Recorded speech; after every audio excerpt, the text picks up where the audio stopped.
오늘 본문은 예수님이 빌라도 총독으로부터 마침내 사형 언도를 받고 사형 집행 장소인 골고다로 향하고 있는 내용을 다루고 있습니다. 오늘 본문 16절에 언급된 브라이도리온이라고 하는 이 단어는 당시 빌라도 총독이 업무를 보던 총독의 관저였습니다. 16절 하반절에 보니까 예수님의 사형 집행을 위하여 온 군대를 모았다라고 되어 있는데 대략 200에서 300명 정도의 로마 군사들이 동원이 되었습니다. 그들은 예수님이 입고 있던 옷을 벗기고 자색 옷을 입히고 머리에는 가시관을 씌웠습니다. 그리고 18절에 보면 유대인의 왕이여 평안할지어다 하면서 격려하고 조롱하기 시작했습니다.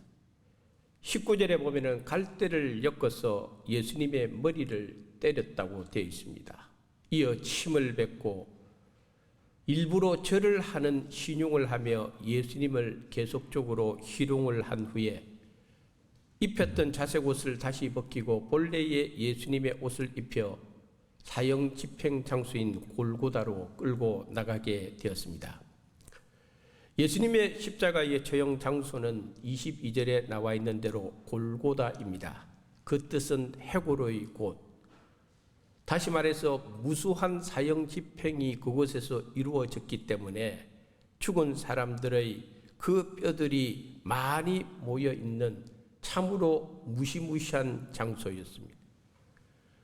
성경을 읽거나 혹은 찬송가에 보면은 골고다라는 표현도 있고 갈보리라고 하는 표현도 있는데 두 의미는 동일합니다. 골고다는 히브리어 그리고 갈보리는 라틴어일 뿐입니다.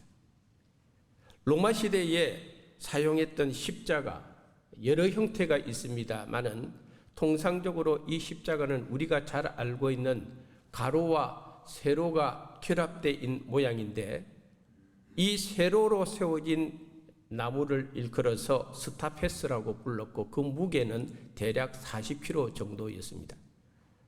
가로의 나무를 파티블룸이라고 부르는데 이것의 무게는 대략 30kg 정도 되었습니다. 그러므로 십자가 형틀은 사실 이 고정대로 한다면 무려 70kg의 무게가 되는 것이고 건강한 사람도 정상적으로 이 70kg의 무게를 메고 가기는 참으로 어려웠습니다. 구레네 사람 시몬이라고 하는 이 사람이 예수님의 십자가를 대신 지고 갔다는 이 부분은 오늘 본문에 있는 마가복음뿐만 아니라 마태복음에도 누가복음에도 동일하게 이 사람에 관한 이야기가 다 기록되어 있습니다. 구레네라고 하는 것은 북아프리카 지역입니다. 좀 더 정확하게 표현하면 오늘날의 리비아에 있는 한 그때 당시에 큰 도시의 이름이 바로 구레네였습니다. 그곳에서 바로 이 시몬이라고 하는 사람이 살고 있었는데 성서학자들은 이 시몬을 일컬어서 해외에 흩어져 살고 있는 디아스포라 유대인이라고 보았습니다. 그리고 구레네라고 하는 지명이 명시된 것을 보면 그는 아프리카 계통의 피를 가진 유대인으로 추측을 해볼 수도 있습니다. 바로 이 구레네에서 예루살렘까지 700km 이상이 되는 거리를 이 사람이 왔습니다. 그가 온 목적은 유대인의 최대의 명절인 유월절을 지키기 위해서 왔습니다. 그리고 바로 그날 그 시간에 십자가를 지시고 골고다를 언덕을 향하여 힘겹게 올라가고 계시는 예수님의 모습을 구레네 시몬은 보게 되었습니다. 그의 눈에 비친 예수님은 이미 온몸이 만신창이가 된 상태였습니다. 십자가의 그 무거운 무게를 견디지 못하고 올라가다가 넘어지시고 올라가다가 넘어지시는 그 예수님의 모습을 이 구레네 시몬은 보았습니다. 예수님이 쓰러질 때마다 옆에 있는 로마 군병들은 가지고 있는 채찍을 가지고 사정없이 예수님을 향하여 휘둘렀고 예수님의 몸에 맞은 그 채찍으로 인해서 예수님의 살점은 처절할 정도로 찢겨 나가고 말았습니다. 그렇게 행동하던 로마 병사들이 생각해 볼 때에 이렇게 예수라고 하는 자가 자꾸 넘어지면은 사형 집행 시간 모든 것이 지체될 것 같았습니다. 그래서 예수님을 호송하던 로마 병사 중 한 사람이 예수님 주변에 모여있던 구경하던 그 무리들을 훑어보다가 한 사람을 지목하게 되었는데 그 사람이 바로 오늘 본문의 구레네 시몬이었습니다. 그리고 그 시몬으로 하여금 예수님 대신에 십자가를 지도록 명령했습니다. 당시에 로마의 군인법 가운데에는 공무를 수행하기 위해서 필요하다면 사람이든지 물건을 징발할 수 있는 그런 권한이 있었습니다.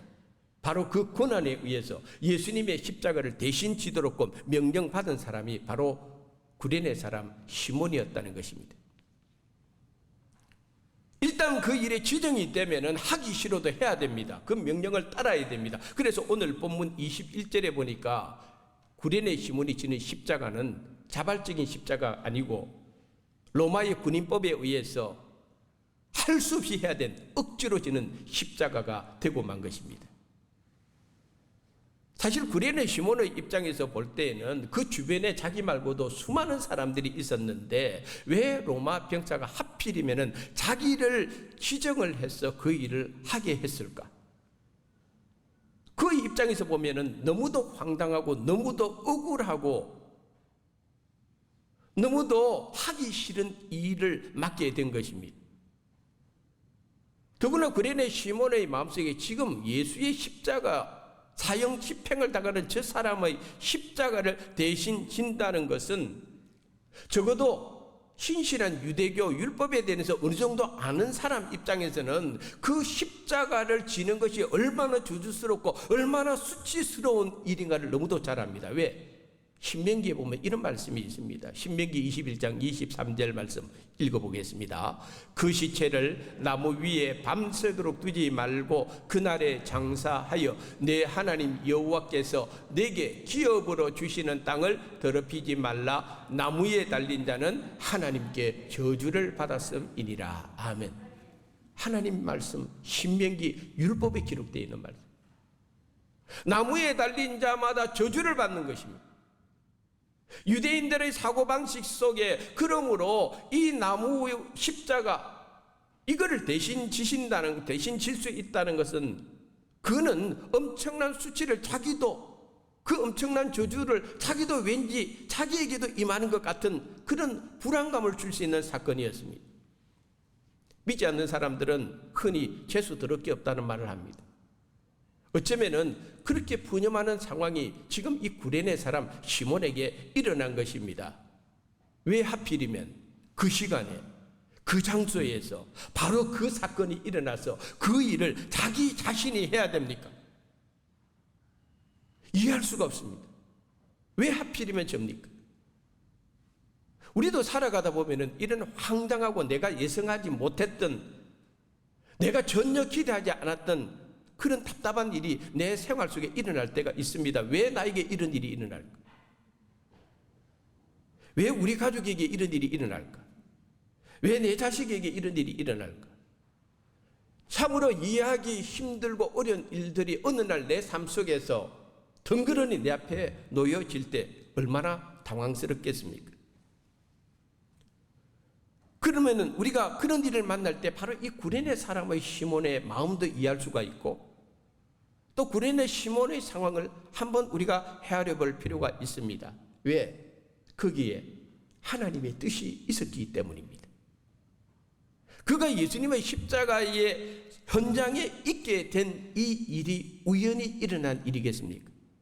700km라고 하는 그 먼 길을 와서 예루살렘에 도착했는데 유월절 지키려고 왔는데 그런데 그 시간에 그 장소에서 자기 자신이 예수님의 십자가를 대신 져야 될 일이 생길 줄 이 사람이 사전에 알았겠습니까?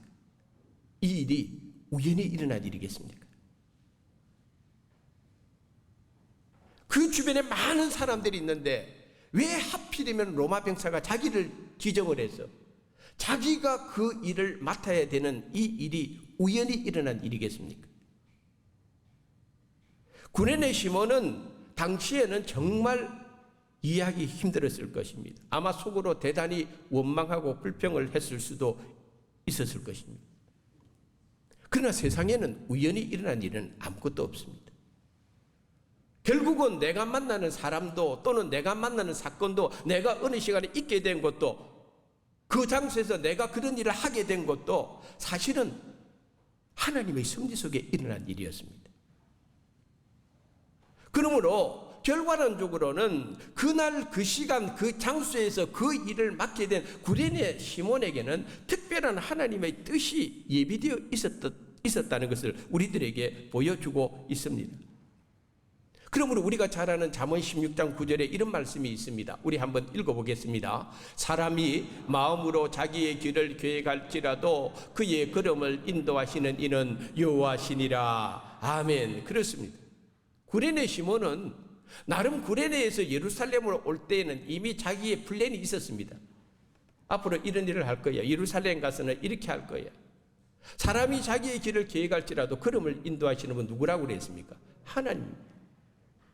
구레네 시몬은 계획을 세웠지만은 구레네 시몬의 모든 걸음은 하나님 속에 있었습니다. 오늘 우리들도 마찬가지입니다. 하나님이 주관하는 인생은 우리가 분명히 깨달아야 하는 것은 하나님의 은혜의 섭리 속에서 움직이지는 것이지 내 마음대로 내 계획대로 살아가는 것은 결코 아니라는 것입니다. 바로 이것이 섭리의 은혜입니다. 바로 이 섭리의 은혜가 때로는 내가 예상하지 못했던 때에, 때로는 내가 예상하지 못한 방법으로, 때로는 내가 예상하지 못한 사람을 통해서, 때로는 예상하지 못한 사건을 통해서 하나님께서 내 속에서, 내 인생 속에서 일하시고 있다는 것입니다. 특별히 구원의 은혜를 베풀 때는 이러한 하나님이 일하시는 방법은 굉장히 명확합니다. 그래서 미국의 기독교 작가이자 우리가 잘 아는 필립 얀시, 우리가 모르는 알지 못했던 예수라고 하는 그 유명한 책을 썼던 분은 하나님이 일하시는 방식에 대해서 세 가지를 이야기합니다. 실제로 하나님은 어떤 식으로 일을 하시느냐? 하나님은 천천히 일하시는 분이다. 하나님은 조급하신 분이 아니다. 하나님은 정하신 때에 정확하게 일을 하시는 분이지 우리 인간의 생각처럼 빨리 조급하게 하나님은 절대로 움직이시는 분은 아니시다. 하나님은 어떻게 일하시느냐? 두 번째로 역설적으로 일하시는 분이다. 우리 인간의 생각이나 우리의 인간의 계획이나 우리 인간의 합리적 사고방식을 뛰어넘어서 일하시는 분이 하나님이 일하시는 방법이다. 세 번째로 하나님은 어떻게 일하시냐? 하나님은 불가능한 것을 통해서 일하신다. 도저히 인간이 생각할 수도 없는 방법을 통해서 하나님은 일하시고 계신다. 특별히 구원의 영역에서는 이것이 아주 명확하게 드러납니다. 왜 하나님은 우리에게 구원의 은혜를 베풀어 주셨습니까? 왜 하나님은 우리에게 천국에 대한 소망을 주셨고 천국에 대한 유혹을 우리에게 왜 주셨습니까? 사실 우리는 이 부분에 대해서 우리의 이성과 상식을 통해서 합리적인 사고방식을 통해서 나에게 임한 하나님의 은혜를 우리는 해석할 수가 없습니다. 내게 임한 하나님의 구원의 은혜는 그래서 신비가 되는 것, 미스터리입니다.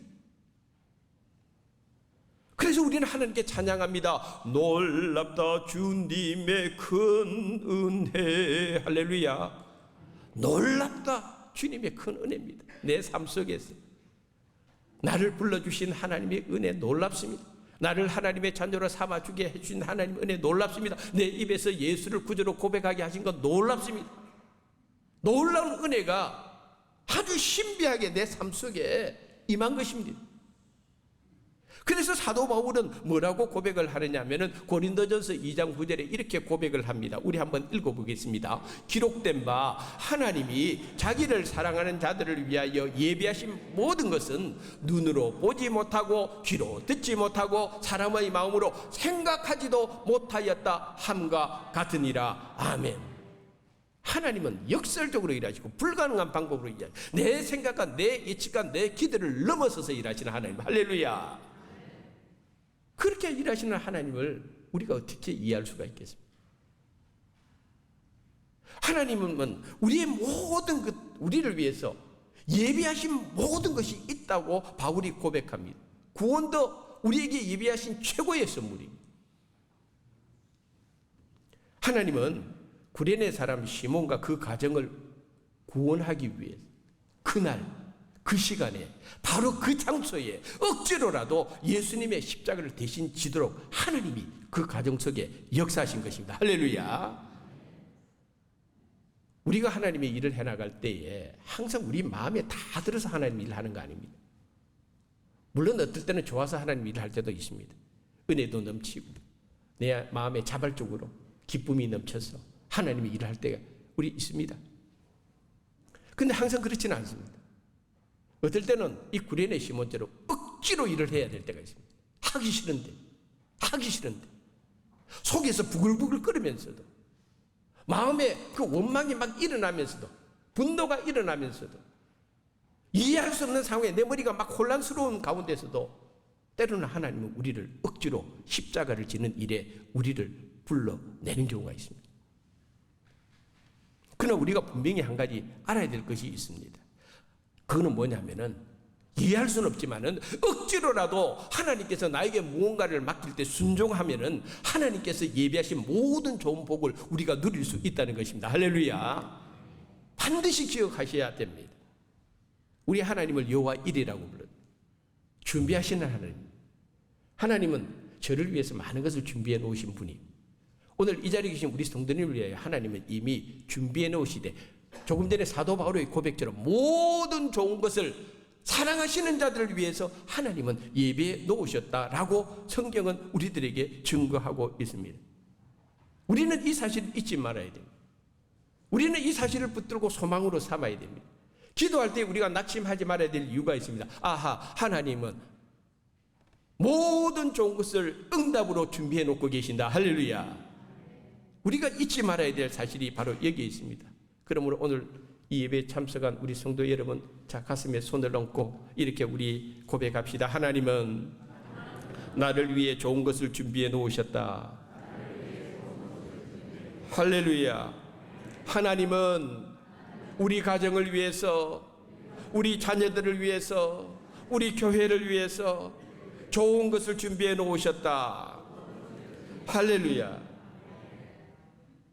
다시 오늘 본문으로 돌아가서 구레네 시몬은 억지로 예수님의 십자가를 지고 가게 되었습니다. 예수님의 십자가를 지고 예수님과 함께 비아 돌로로사 그 길을 올라갈 때에 얼마나 힘들었겠습니까? 그런데 알고 보니 사실 그 일을 통하여 골고다 십자가의 처형 장소까지 온 인류의 죄를 대신 지시고 가시는 그 예수님을 가장 가까이에서 목격하는 마지막 사람이 되고 말았습니다. 놀라운 일 아닙니까? 불과 몇백 미터의 거리였지만은 이 구레네 시몬은 억지로 지은 그 십자가를 통해서 예수님을 가장 가까이에서 지켜보았습니다. 예수님의 그 고난의 현장을 눈으로 생생하게 본 사람이 되고 말았습니다. 예수님께서 십자가에 달려 돌아가시는 그 장면을 보았고 십자가 위에서 절규하시는 그 예수님을 이 구레네 시몬은 다 보고 다 듣게 되었습니다. 그러니 나중에 깨닫고 보니 이게 구레네 시몬에게 얼마나 큰 은혜가 되었겠습니까? 하나님께서 자기를 사용해 주셔서 그리스도의 그 십자가의 고난과 죽음의 그 현장에 동참하게 하셨으니 이보다 더 큰 은혜가 어디에 있겠습니까? 이보다 더 영광스러운 은혜가 어디에 있겠습니까? 하나님은 구레네 사람 시몬을 그렇게 사용했습니다. 훗날 사도 바울은 로마서를 통해서 로마에 있는 교인들에게 편지를 보낼 때에 로마서 16장 13절에 이런 내용을 넣었습니다. 우리 한번 읽어보겠습니다. 주 안에서 택하심을 입은 루포와 그의 어머니에게 무원하라. 그의 어머니는 곧 내 어머니니라. 아멘. 그렇습니다. 한번 따라합시다. 주 안에서 택하심을 입은, 주 안에서 택하심을 입었다고 했습니다. 억지로 진 십자가가 알고 보니 주님의 택하심의 은혜가 되어버린 것입니다. 그날 이 구레네 시몬의 가족은 전승에 의하면 로마로 이동해서 로마에서 살면서 로마 교회를 위하여 참으로 귀하게 헌신했기 때문에 바울이 로마에 있는 교인들에게 편지를 쓰면서 루포와 그의 어머니를 소개합니다. 루포가 누굽니까? 오늘 본문의 구레네 시몬의 두 아들 알렉산더와 루포입니다. 기독교 전성에 의하면 이 루포는 오늘날 그리스 아테네 지역에 아주 훌륭한 신실한 주교가 되었다고 합니다. 바울은 이 구레네 시몬의 아내를 그는 내 어머니라고 했습니다. 나의 영적인 어머니로까지 생각할 정도로 이 가정은 억지로 진 십자가가 결국은 영광스러운 가족의 전체가 하나님의 나라를 위해서 헌신하는 복음의 가정이 되었다는 것입니다. 오늘 말씀의 결론입니다. 사실 이 십자가 사건에서 빼놓을 수 없는 또 다른 시몬이라는 이름을 가진 한 사람을 우리는 생각해야 됩니다. 그는 바로 주님의 제자 베드로였습니다. 베드로는 본래 이름이 그의 이름이 아닙니다. 그의 본명은 바요나 시몬이었습니다. 그러나 예수님께서 그의 이름을 베드로로 개명시켜 주었습니다. 우리가 잘 아는 대로 부활하신 예수님께서 제자들에게 나타나서 베드로를 부를 때 뭐라고 부릅니까? 시몬의 요한의 아들 시몬아, 네가 나를 사랑하느냐 이렇게 불렀습니다. 요한의 아들 시몬은 그 베드로는 3년 동안 예수님의 옆에서 수제자로서 부름을 받아가지고 예수님과 동고동락하면서 3년 동안 이 베드로 바요나 시몬은 예수님의 가르침을 받았습니다. 예수님이 행하시는 그 많은 기적을 자기 눈으로 본 사람입니다. 그는 당당하게 호언장담합니다. 예수님과 함께 나도 죽을 수 있다고 했습니다. 그러나 그 요한의 아들 시몬은 정작 십자가 사건 앞에서는 도망을 치고 예수님을 모른다고 3번이나 부인하고 말았습니다. 그러나 오늘 본문에 나오는 이 구레네 시몬을 보십시오. 그는 3년 동안 예수님과 동행하지도 않았습니다. 예수님이 누군지도 몰랐습니다. 예수님의 가르침을 받은 적도 없었고 예수님이 행하신 수많은 이적과 기적을 본 적도 없습니다. 그런데 이 시몬이 예수님을 십자가를 억지로 대신 지고 올라갈 때에 정작 요한의 아들 시몬 베드로는 그 장면을 보고 어떤 생각을 했겠습니까?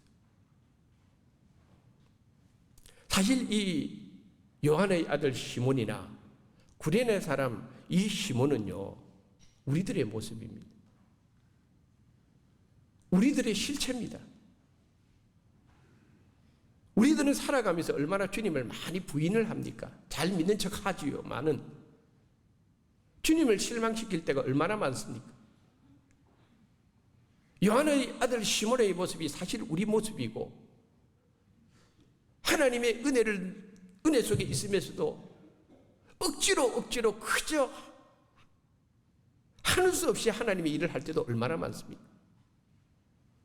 그러나 이 두 사람에게는 하나님의 은혜가 부어지니 예수님을 모른다고 부인한 요한의 아들 시몬은 훗날 예수님의 십자가 자기는 그렇게 질 수 없다고 주님의 십자가 생각하면서 거꾸로 십자가를 지고 순교하고 이 구레네 사람 시몬은 억지로 십자가를 지고 가다가 거기서 깨어지면서 이 온 인류의 죄를 지고 가는 이 십자가를 내가 져야 될 이 십자가를 왜 예수님이 지고 가느냐고 그는 거기서 완전히 깨어지고 말았습니다. 진짜 십자가의 은혜를 체험하게 된 사람입니다. 크리스찬이 된다는 것이 무슨 뜻입니까? 예수님의 제자가 된다는 것이 무슨 뜻입니까? 교회만 다닌다고 크리스찬이 아닙니다. 제자도라는 것은 예수님이 가르쳐 주신 대로 누구든지 나를 따라오려거든 자기를 부인하고 자기 십자가를 지고 나를 따를 것이니라. 할렐루야. 그 십자가의 은혜 속에 들어올 때에 진짜 크리스찬이 되고 정말 예수 그리스도의 참된 제자가 될 수가 있다는 것입니다. 오늘 말씀을 잘 기억하시고 주님이 지신 십자가가 알고 보니 내 십자가예요.